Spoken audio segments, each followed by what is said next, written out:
Hello, everybody, and welcome back to episode 4, if you can believe that. I can't. Can you believe it, George? Welcome. And yes, it's episode 4. And we've had such a response, so many listeners. Friends of mine listen. Friends of mine work. They listen to it at work. They play it during their eating lunch. It's shocking to be at best. I think I'm pretty surprised at how everything's going. But finally, so today we're going to have some first things. We're going to have a guest, and they're going to inform us a little bit about CBD of all things, because we also have a sponsor. And just to educate us all a little bit about CBD, we know that it's been taking the world by storm. People are using it. You buy it in a supermarket, you buy it in a pharmacy, and there's many different kinds. So we're going to do a little educational round about that. And George, I finally made sourdough. Hallelujah. Finally tasting Steve's famous sourdough. And long story short, it's delicious. So I posted some pictures on Instagram and on Facebook, I believe. The A Better Life GS should be on both those. A Better Life with George and Steve, if you need to search it. Sourdough it's really actually easy once you get the starter right. I was actually a little worried about the starter because it was a little too wet, and it can't be too wet. But like I said, we're doing equal parts water and flour until it ferments over the past couple of weeks. And then it's basic. You do almost 1 part starter, and I'll put the recipe on the website or the Instagram or both. It's really 1 part regular flour, 1 part organic whole wheat flour, 1 part starter, a little bit of yeast just to speed the process up a little bit, and also water that I usually filter because I don't know what's in the water out of the tap anymore. No one does. There's benefits and there's not beneficial things in New York tap water. But all in all, we're still lucky to have drinkable tap water here. And also a little salt, obviously, like everyone does. And you basically mix it all together. You let it rise once for an hour, 45 minutes actually, and then you go back and then you form it. You basically keep going at it to fire up the gluten. And then once the gluten's fired up, you see the texture of it has changed where it becomes more of a mass. And then you structure it. You roll it. You use your hands. And I'll put something on the website or Instagram to explain that. But you definitely turn the bread underneath itself as you move it towards you. You push it away. You pull it towards you. And you keep pulling the dough underneath. That causes a crust. It causes a thicker skin than everywhere else. You're stretching that dough that's alive, and you're creating different layers and whatnot. But the one funny thing that I notice, everyone who gets into baking or bread making, pizza making, is their manipulation of dough. And I think they're most happiest when they see that the live yeast and the dough and the interaction and the hydration content and all these things that are, you could definitely digitize and create massive data points. But the beauty of it is in the analog, in the manipulation of the feel, the touch, the sense of the artist in form. Wouldn't you agree? Absolutely. This bread, like I said in prior episodes, is based on the Poulon Bakery. So George was a little surprised when he saw it because it doesn't have those big gaping air pockets like most sourdough has, because the organic whole wheat is so heavy that it doesn't do that. It's a tougher grain. It's a more dense bread, but it's also very hearty. It lasts a long time. It stays fresh on your counter, probably for a week. And it's amazing toasted. We were talking about that. The diversity of different dishes you can make, whether it's just a simple fresh baked bread slice, put some nice butter on, or what I was thinking was to toast it on both sides, then perhaps put a slight layer of mascarpone cheese, sauteed mushrooms, maybe a scrambled or a fried egg on top, and then, 'tis the season, some white truffles to garnish on top, and I think you have a very nice brunch. I agree. The bread, French bread. Anytime you French and bread, that's really just a meal. So just because our witness, I said it again. That's a lawyer for you. Our guest has a little bit of a short time frame. Just a little bit of a background. We have a new sponsor. Strangely enough, I am related to that sponsor in every way, shape, or form. And it's a company called Premium Botanicals. Premium Botanicals is a maker of organic CBD. And the name of the CBD is Herbal Spectrum. So we wanted to give the true facts of what's the difference between hemp, marijuana-based CBD, what full spectrum is, and all the other types. We all know that people use it, they rub it on, people use it for anxiety, people use it for all kinds of things. Without further ado, I'd like to be Bonnie Hagan. She is from a company that I've partnered with called Bright Energy. That's right, Bonnie. Energy? That's correct. Hi, George. You've heard him because I know you've listened to the podcast. So I have. Nice to meet you, George. Nice to meet you. So the only introduction is that we have a partnership of where we manufacture different CBD products, and I was going to leave it up to you. Maybe you can give a background and an explanation about you and a little bit about some of the products that I carry, and I carry a couple of yours as well. Huh? You sound beautiful. Perfect. George is actually a little shocked on how well it sounds. Oh, that's good. That's great. That means the technology is working. Yes. All right. So I'll tell you a little bit about myself and how I ended up here and what I'm hoping to achieve. So a number of years ago, I had found out about CBD. I never knew about it. And I heard about the amazing healing properties of it. And I decided I wanted to buy some for myself and my family. And when I went to the store or I went online to try to buy some, I could not make heads or tails out of any of the labels. There was no consistency in any of the labeling. I couldn't really tell what was in the package. Some made outrageous claims like it cured autism. I didn't understand dosing. There was just so much that I didn't understand that I actually embarked on a real intense research project to figure out what was going on. And it's really a very interesting plant that can do everything that I heard it could do. But there are things that people need to understand when they're buying CBD for themselves in order to make sure they get the right product from themselves. And unfortunately, a lot of the labels out there do not tell people accurately what's in the bottle. And it's not because it's not legal and no one's looking. CBD is legal in the United States.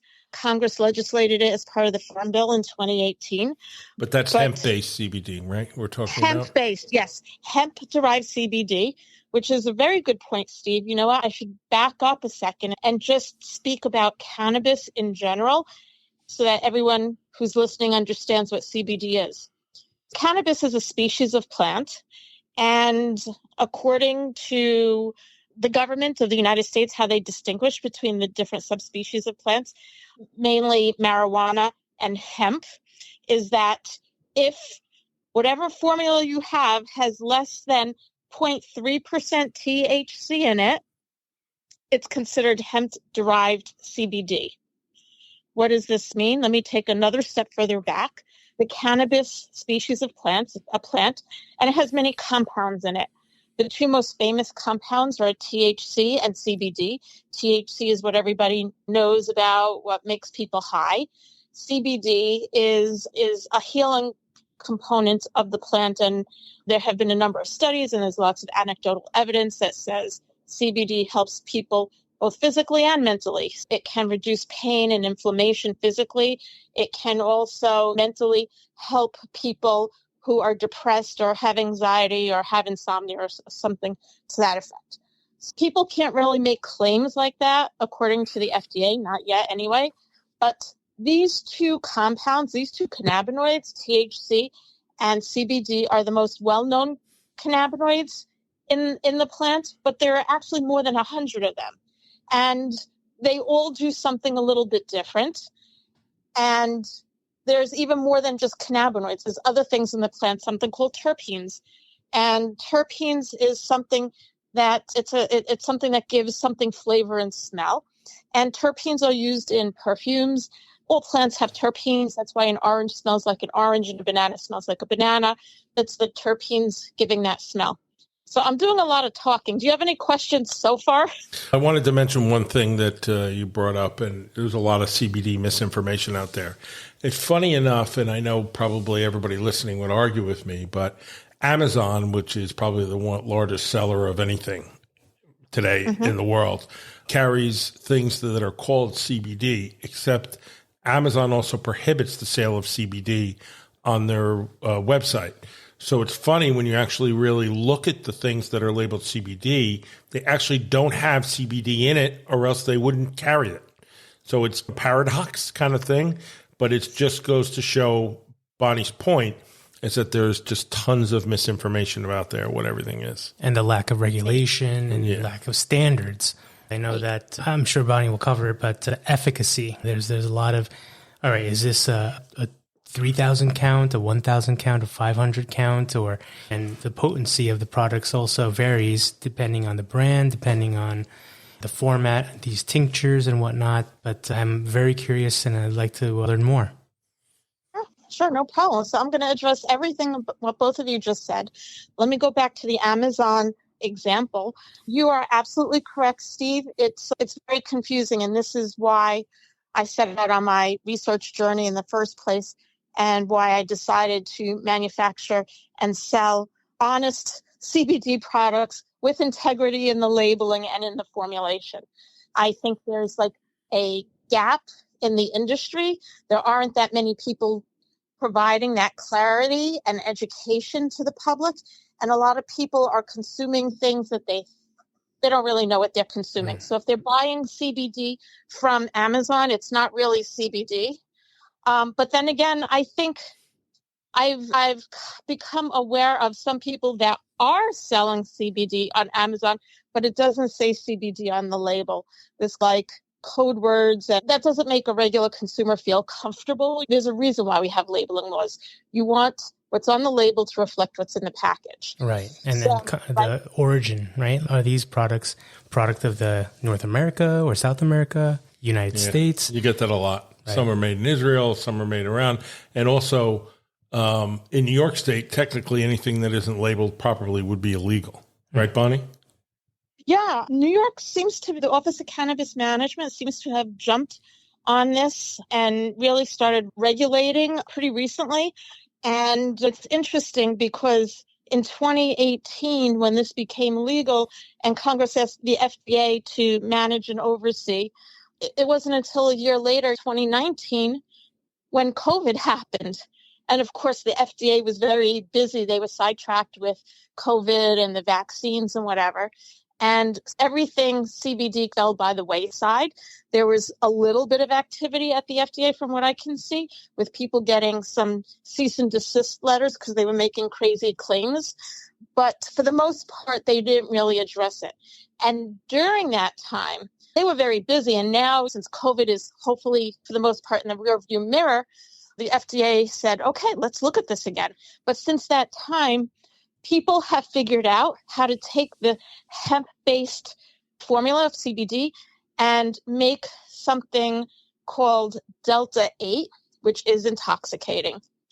The THC from the marijuana plant is what we know as Delta 9. And so this Delta 8 kind of skirts the law because the law says if it's hemp-based, it's legal. And that doesn't really meet the intent of the law. The intent of the law was that a hemp-based product would not be an intoxicating substance. During COVID, the playing field changed. And when the FDA started looking at this again, they said, you know what, we really need Congress to go back and redefine what the intent is because the playing field changed. So now it's in Congress's hands.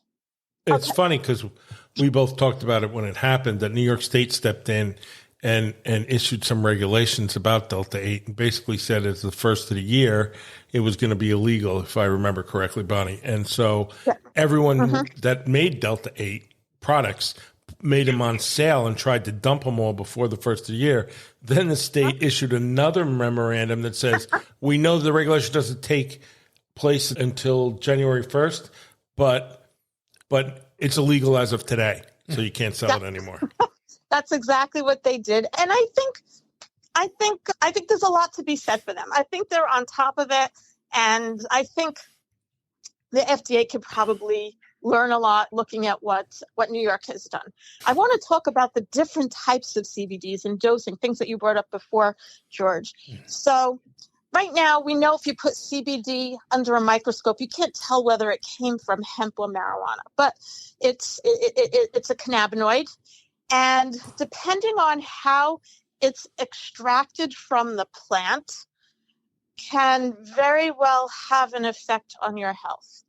So there are different things we can talk about here, but let's start with the difference between isolate, broad spectrum, and full spectrum.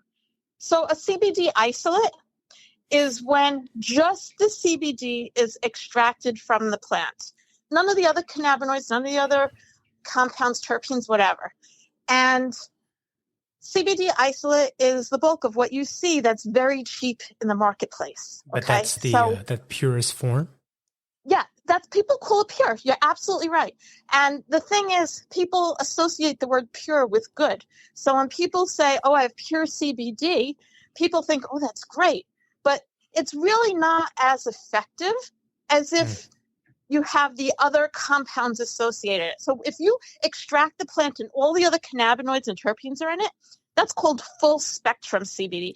Even the THC that's in it that has less than 0.3% has value, even though it's small. It's not enough to get anyone high, but it's enough to kickstart and support the activity of the CBD. And the industry calls this the entourage effect. An entourage, everyone travels together. So there grew a need for a full spectrum product without the THC. And so that's called broad spectrum. So people should understand when they go to the store, are they buying a full spectrum product, a broad spectrum product, or an isolate product? Because the price is reflected in how it's extracted. A full spectrum product is a whole product. It has the best effects. It's the highest quality premium product. Get yourself the full spectrum. It's worth the added price. Okay, you want the entourage effect. You want to feel the other minor cannabinoids, the CBGs and the CBNs, and in total, it's a better product. It's funny you said that, Bonnie. Just to interrupt you for a minute, just to note for everyone listening is that both of Bonnie and I's products are full spectrum CBD, so we're a little partial, and that's by choice. But back to the premium quality, and I know, Steve, you and I have talked about this before. The whole reason why we're doing this is because we want to bring the premium quality to the marketplace. People are getting ripped off, I believe, by buying this lesser quality hemp CBD. And it's really a shame how some companies actually market, because some people will say that they have a hemp-based product and they charge a lot of money for it, and there might actually be hemp in it, but there's no CBD in it. So if you've ever sprinkled hemp seeds on your salad or put it in your smoothie, or maybe bought a cream that says, I don't want to say a brand name, but they do a lot of infomercials, there's hemp in it. But if it's not from the flower, you're not getting the CBD in it. People are charging a lot of money for this, and there's a lot to be said for the placebo effect. Let's put it that way. Right? I know you have somewhere to go, so I don't want to hold you up too much. I'd like to make like to make another point. Some people I like to say you buy your CBD like you buy your food. If you want it organic and non-GMO, without artificial ingredients, no artificial colors or flavors or tastes, it's really important that you look for products that do that. And I have seen on more than one occasion, it's very easy to tell if there's additives or flavors or artificial colors in it, but you can't always tell if something is grown organically unless you look at a lab report. Well, a lot of these hemp plants, which people think they're growing organically, may have been grown on soil where 3, 4, 5 years ago, they were growing tomatoes or peppers or whatever, and pesticides and herbicides were used. And although they maybe they're not being used now, the hemp roots are sucking up what's in the soil. And so those pesticides, herbicides, heavy metals, those are all introduced into the plant. And if you're taking CBD to feel better and you're taking a kind that's not grown with organic soil or in an organic environment, you could very well be making yourself sicker. So I would suggest that anybody who is interested in buying, ask their supplier if they can provide them with a lab report, and make sure you read the lab report, because some of these lab reports aren't great, and a lot of suppliers rely on people to not know what they're looking at. That's my 2 cents. That's how I want to bring clarity to the market. I want people to understand the difference between isolate, broad spectrum, and full spectrum, and I want them to understand the difference of having these additives or contaminants that you don't want. Because if you're taking it to feel better, you certainly don't want those extra chemicals in your formulas. And that's why I'm doing what I'm doing, because I really want to I want to help people get healthy and feel good. That's such good advice. I learned a ton just now. The full spectrum, the isolate versus conversation is now right up in my sights, and I'm going to definitely take a look into all the various chemicals and whatnot that may or may not have been added. And it's very hard to find that regulatory medium. Yeah, like in anything, you have to do your research. You have to be diligent and do your due diligence. So if you want to learn more, you can go to my website, and that's mypremiumbotanicals, plural.com. You will not only see my products, you'll see Bonnie's wonderful drinks that all have full spectrum CBD. Not only there'll be some information about the products, but also the lab reports in case you're interested in taking a look. And if you have any further questions, you can always email us at info@abetterlifegs.com. All right. Thank you so much, Bonnie. I appreciate your time. Thank you, Bonnie. Thank you, Steve and George. I appreciate you having me. Have a good night. Thanks. Bye. All right. Take care. Bye-bye. Wow. That was very enlightening. I had no idea that isolate is somewhat of a misnomer. Gets you in the wrong avenue of thought. It's funny because it doesn't get absorbed the same way as you have all the cannabinoids to the person. The chemical reactions. And this really just took me straight into the MSG conversation in the cooking world, where if you have pure MSG, it really hasn't amplified unless you have a source of sodium. You have MSG and salt and a variety of other components like the aromatics and the textures and whatnot. And all those combinations will create a much more enjoyable experience. And I think this full spectrum CBD idea, this ideology, is exactly reflecting upon the same thing, the same principles in cooking. It's funny because I've known Bonnie for a few years, and I know I've tried her products, and I've looked at her formulas, and I started using them and had some great effect on my knees, which were really bad. And so I made some for myself and made it on my label. And like I said, we sell it on our website. I have the first gentleman, probably the most skeptical guy I know, bought his, and he was having trouble closing his hand from his arthritis. And he started using it, and now he can open and close his hand completely. And I almost want to say, come on, are you kidding me? But the truth is the truth, right? I don't know. But if I were somebody, I'd be looking to try it. I appreciate, maybe it's time we move on to something else. I don't know where you want to go to. Just fascinating. But I wanted to share an experience I did over the past week. I made this amazing steak, Steve. And I know that this is probably something all of us listeners can relate to, is cooking a steak at home versus going out to eat at a steakhouse. And more often than not, we all have a certain way we like our steaks. Wouldn't you agree?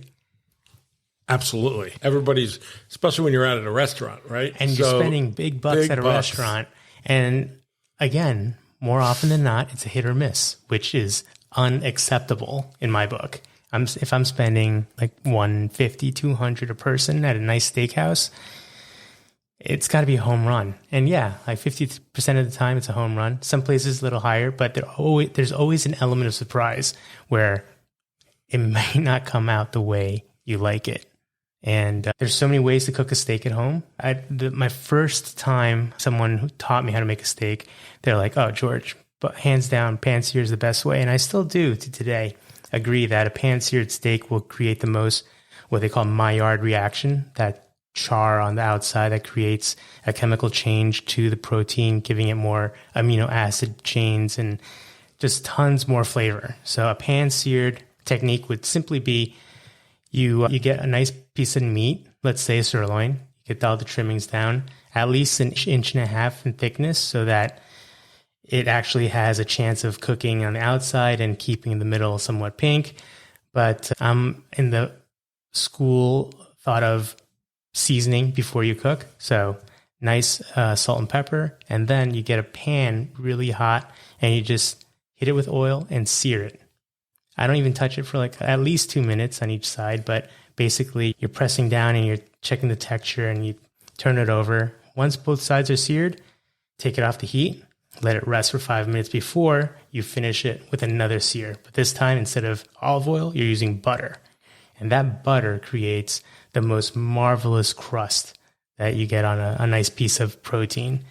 And after that 5-minute wait, okay, you hit that pan with maybe 2-3 tablespoons of butter, and you sear that beautiful sirloin. Now, if you want to get a little bit more fancier, you can bring out some thyme, maybe some raw garlic, cloves crushed, and you throw it in the pan. And as the oils circulate, you can tip the pan down and you can take a big spoon and start pouring and spooning the hot oil and butter mixture on top, and it cascades down the meat. And now basically your whole kitchen, your whole apartment, your whole house smells like a beautiful steakhouse, and you're creating the final touches to the steak. And often you can use a thermometer, but you go to these like really cool kitchens or even culinary school, and they give you these cake testers and you poke it in. A lot of times it's synonymous with cooking fish, but you stick it in the meat in its thickest part, pull it out, and you rest it under your lower lip. And your lower lip is probably the most sensitive part of your body, and you're able to see at what temperature that internal temperature of the meat was. And if it's somewhat close to body temperature, we all know that body temperature is in the high 90s, 98. So you're right under that 100 mark. At about 105, 110, you want to take it off the heat, leave it, and there's the carryover heat. Let it rest for another 10 minutes. Make sure all the juices are reconstituted back into protein, and then you slice and you serve, and you have what I think is a perfect medium rare steak that you can serve to friends, family, anytime you like. And it's, I think, just as good, if not better, than a steakhouse experience. Well, I'm a Gallagher's guy. I go to Gallagher's when I want a good steak. I love to go to Gallagher's, and I love to get the Cowboy Ribeye for $2. And it's just the perfect steak. Of course, the other person always wants it at a different temperature, but it's just my favorite place. It's just a class act. They make a killer old-fashioned that's just knock your socks off. When you, Steve, when you go to a steakhouse, do you do it all? Do you sit down and have that seafood tower, and then you hit maybe the steakhouse double smoked thick slab bacon, maybe some clam oreganados, or like, how do you do your steakhouse? You pretty much just read it off my list. Always the shrimp cocktail, because they're always killer jumbo shrimp.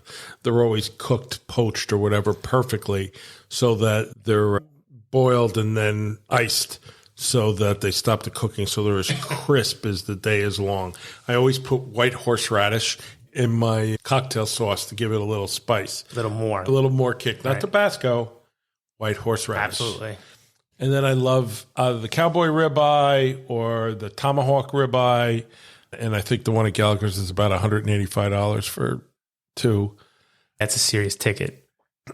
Yeah. And to me, I get it. It looks fantastic. And it's called a tomahawk. Like there's so much testosterone running through your veins, at a steakhouse. So it's hard. It's very hard to hold yourself back, especially if you're there with your boys and, but I think you're paying for the bone. I'm just a little maybe to be honest, too rational. I've never been to Gallagher's with my boys, just to point that out. So you hope that you track down a girl that actually likes steak, and thankfully I at least know a couple. So over the course of my life that really loves steak. And that's a special bond, though, when you find a girl that you like and she happens to love steak, and you just feel that all the stars are aligned, and it's a wonderful night. Absolutely. But there's great fish at Gallagher's. I mean, stuffed shrimp are amazing. The stuffed flounder is amazing. The lobster is amazing. Matter of fact, risking not to change the subject, I was in New Jersey the other day and had dinner in a place in Fair Lawn called Oceano, I think it's called. It's in Fair Lawn on Saddle River Road, just before you get to 208 on Route 4. And I think you saw the pictures. I put them up on my Instagram. These were like 2-pound monsters. So I had shrimp cocktail and 2-pound lobsters. And my date had roasted beets that were phenomenal, which some kind of, I don't know. I kept wondering what it was. Is it a cheese? Is it a potato? It was a lump of something in the middle of it. And we just sat there and kept tasting it and trying to figure out what it was. I had never figured it out. She may have asked, though, so she may know what it was. But our lobsters were fantastic. They were large. The tails came right out. It came with some incredible French fries. Were these broiled, or were they? They were broiled. They were broiled. I would say they may have said steamed, but they were definitely broiled. And they had some kind of dry rub or some kind of seasoning on top. Yeah, and then clarified butter, and then they also put green beans in the body of it, so you didn't have to look at the roe or whatever was going on in there. I don't mind that stuff, but you're Japanese. Yeah, us Americans, we don't like anything we don't like. Yeah. And the claws were broken, so you had these claws were broken. I ripped it out. I did spray her with her claws when I broke it open, but it was really good. I would recommend if someone was going for fish, that would be my place, because I'm going to go back there again, because I noticed I'm not a fish guy, but Dover sole from Holland, right? Dover sole is like from someplace like that. Denmark, Holland, one of those countries that Americans can't tell which ones. They're all the same. Sole Meunier. Yeah, and really, I love Dover sole. Steakhouses do Dover sole so well. I know. Beautiful. And a lot of times, Dover sole won't be on a menu. It's one of those non-menu items because they don't get that much. So you have to know. There's another place another fish place happens to be in New Jersey that I absolutely love, and it's called Varka. It's in Ramsey, and strangely enough, it used to be when I was a child, my grandparents had their 50th anniversary party there, but it wasn't Varka. It was like the Seven Seas or something like that. And it was like an old school, I remember it being beat up, but Varka is a great restaurant. One of their specialty fishes is loup de mer. Loup de mer. Loup de mer. Yep. Excellent fish in this butter lemon sauce. They have the chips they fry the zucchini chips that you get as an appetizer, and you eat the whole thing. And then they make a great Greek yogurt with honey and sour cherries for dessert. And then they also have a donut machine, and they make these kind of donuts that are just outstanding. I love Varka, and I really recommend Oceano if anyone's in New Jersey listening for a place to go. Yeah, I'm actually funny thing, we're both from New Jersey, and I grew up in central Jersey, where when it came to seafood, nothing compares to Tokyo, okay, granted, but we had a place called Barnacle Bill's in Rumson. I've actually been there, yeah? Barnacle Bill's, yeah. What about, there's a place in Long Branch called Rooney's right on the water. That's another great place for seafood. And then when it comes to steakhouses, this place is closed, and it hurts my heart to even consider thinking about that right now, but it was a place called What's Your Beef in Rumson. And you go up to the butcher, and he would put his knife onto the primal cut, and then he would say when, and he would slide it down, and it would be like 1.5 inches, 2 inches, and he'd say stop. And then he would slice it, he'd weigh it, and this would be like a 22-ounce New York sirloin, and you're like, absolutely, yes. And they would start cooking it. They'd trim it, season, and cook it while you went to the salad bar And the salad bar was, no joke, maybe 20 feet long. It made a huge L, and it had everything. And they're looking to have you fill up on that. But that whole experience is my childhood of a steakhouse. And now being a professional, you move to the city and you go to the iconic places like Strip House or the one in the Time Warner building, Porterhouse. And then you have all the Wolfgangs and the Peter Lugers and steakhouses on and on. And I think today the big name is Fort Charles, and all these places do a tremendous steak service. And it's hard to walk out of those places without spending $250, $300 a person if you really want to get that experience you want to live again as a child. I don't know how I got onto this topic, but I just love steak so much, and I just had to talk about steaks. It's funny you brought up a butcher asking you how thick you wanted it. There's a butcher in Eastchester, Westchester County, which I used to go with my father-in-law, and he would have him pull out a whole side of ribeye, and he would go, "How thick do you want them?" And my father-in-law, my ex-father-in-law, he's passed away. He was one of the great men I've known in my life. And he would just say, make them 2 inches. And he would get 14 ribeye steaks. And no matter who came over, he would say, you want a steak? I'll make you a steak. Make you a steak. No matter what time of day, could be 2 o'clock in the morning, he would make you a steak. That was his love language. That was his love language. And that's what he was a very caring person, cared about everyone. And he used to love to put a slice of American cheese on it. Okay. He would put a slice of American cheese. What are you going to say? No, the guy's making you steak at 2 o'clock in the morning. But it's funny, when the first time I met him, I came home with my ex-wife when we were dating, and we came home at 2 o'clock in the morning. He came down in his PJs, and he's trying to cook me a steak on the grill outside at 2 o'clock in the morning. I'm like, we just ate. We came from the restaurant. And he'd be like, that's all right. You can have another steak. And he was like that all I know him. He always wanted to feed you, and he just did an amazing job. Yeah. He was an amazing man. He helped every person he touched. And he was as thoughtful and as caring as any human being I've ever met in my life. I know we got off a lot of topics there. I feel like we need to go and have a steak on his behalf. Yeah. Salute to his steaks. Yeah, we're actually coming up on his birthday. We would go out. It was just funny to go out and eat with, because he wanted you to have a good time, and the old school Italian thing is you got to eat. We would go to a steakhouse, and then he would say to the guy, can you bring me a rack of ribs for the table? And I'd say to him, what table? It's you and I. You just ordered all these steaks. And he'd be like, so I'll have the rack of ribs. So he ordered, we went and ate Eggs Benedict once at a restaurant where you could have breakfast, and he ordered a rack of ribs on the side.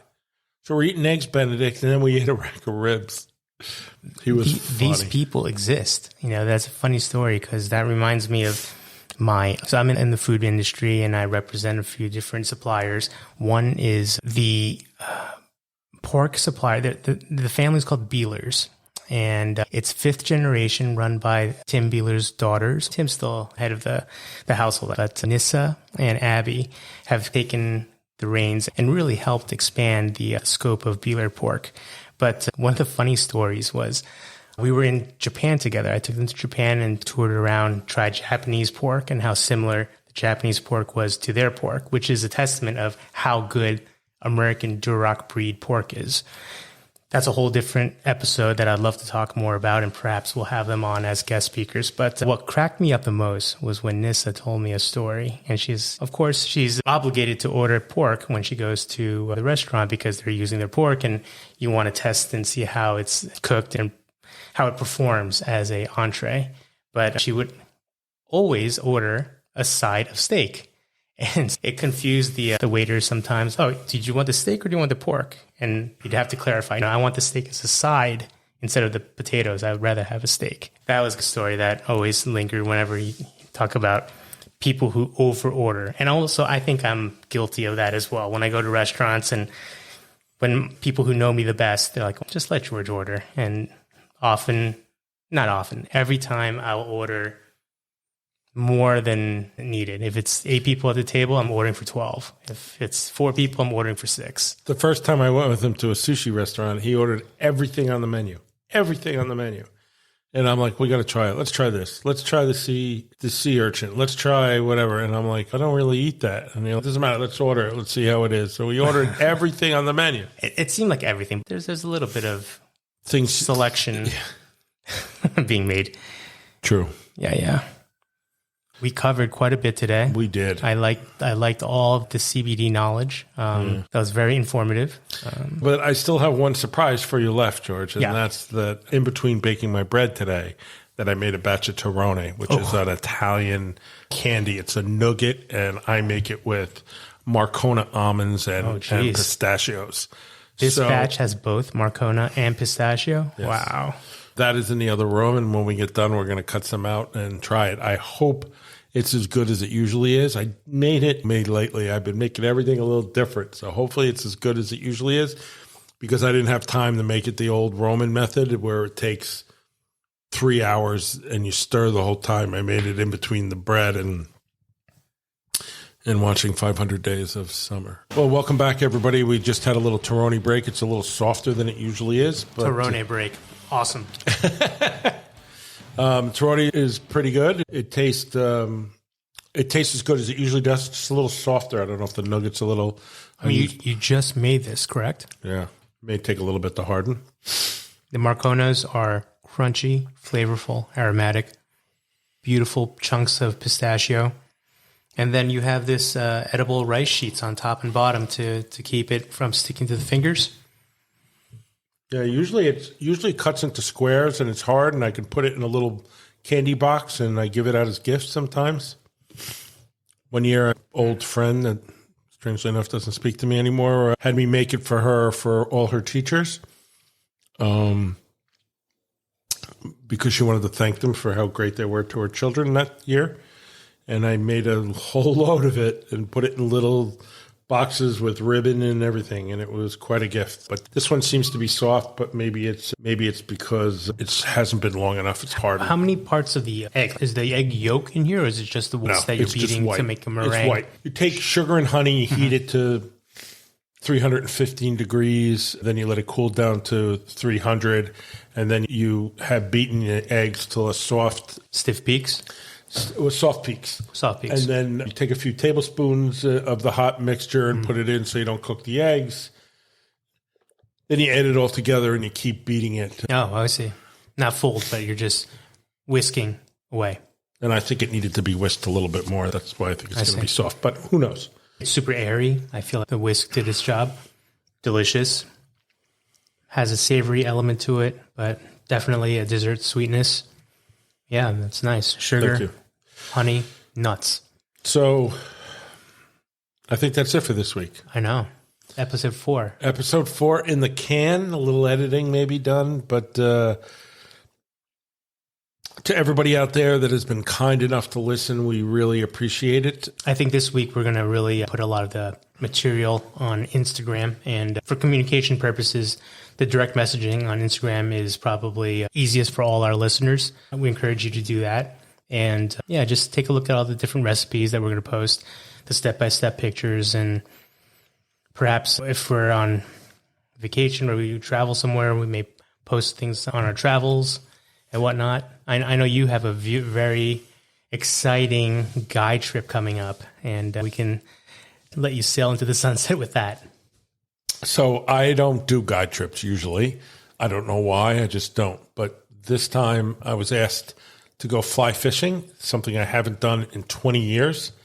I don't have any of my equipment because somebody threw it all out, and we'll leave it at that.